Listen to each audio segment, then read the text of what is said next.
How's it going, guys? Welcome back to another review. We have another untradeable card today, in-form Milinković Savić. Our untradeable luck's been very good. I believe we got this guy out of the 75 plus for the Silver Beast objective. We also have a Bruno that we got out of the gold upgrade, so hopefully we can try him out and upload that tomorrow. But yeah, this card looks pretty decent. When I looked deeper into it, in terms of upgrades, looked quite minor. I mean, bar the maybe +3 on the shooting, everything else was quite small. But yeah, I couldn't really tell you if the upgrade is worth it or not, because I haven't tried his normal card, his base card, which is significantly cheaper than obviously the inform. I believe it's around 7.5k, and this card has been fluctuating at around 40, 50 to 60k. So it's gonna, at this stage of the game, it's a good amount. You can see he is a center forward coming out of packs, which is quite interesting. Obviously, I'd assume most of you guys would be playing him in the midfield, but you can, of course, use him, start him and then switch in game, or you can, of course, use position change and just start him in the CDM or center mid role. So I would highly recommend using him as a secondary CDM or a box-to-box, either one, whatever you guys need. But yeah, we'll get into his stats anyways. We'll start out with his pace, of course. 66 acceleration, which is quite low in my opinion, and then 73 sprint speed. I don't think he's quite quick enough. I'd probably boost it with maybe probably a shadow, but I would definitely improve it. You can see in this clip, I think it's against St. Maximin. Obviously one of the quicker players in the game. You'd expect him to get by Milinković Savić, and he does beat him for pace. It's a good recovery with the tackle, the slide tackle. But you can see the lack of pace that he has, specifically in transition, whether it be going forward or as, I guess running back to defend. You can definitely notice the pace, and sometimes we'll get beat.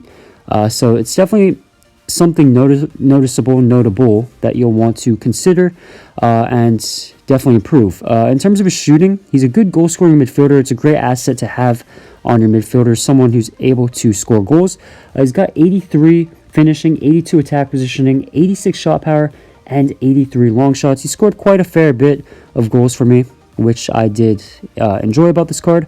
In terms of his passing, his distribution, he's a great playmaker, and I noticed his over-the-top through balls were quite impressive. He's got 86 vision, 86 short, and 86 long passing, which is, incredible.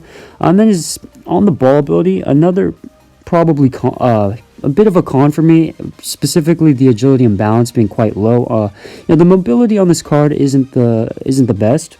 He's got 63 balance and 64 agility, and it's quite noticeable. He turns very slowly and feels very, very stiff. He really feels like a truck. So that's, it's not a killer on this card because, he is more of a tanky styled midfielder.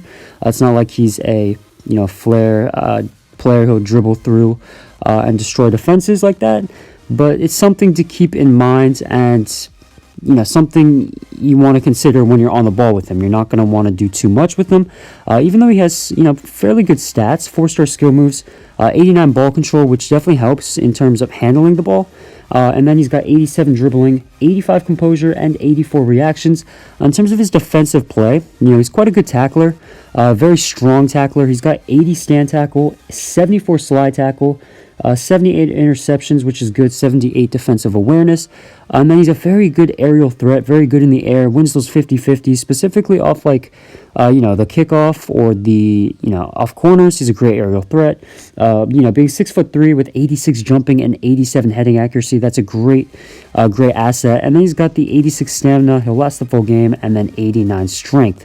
So, he'll bully the other players in the center of the park. So overall, it's quite a good card. In terms of his value, I'm not quite sure.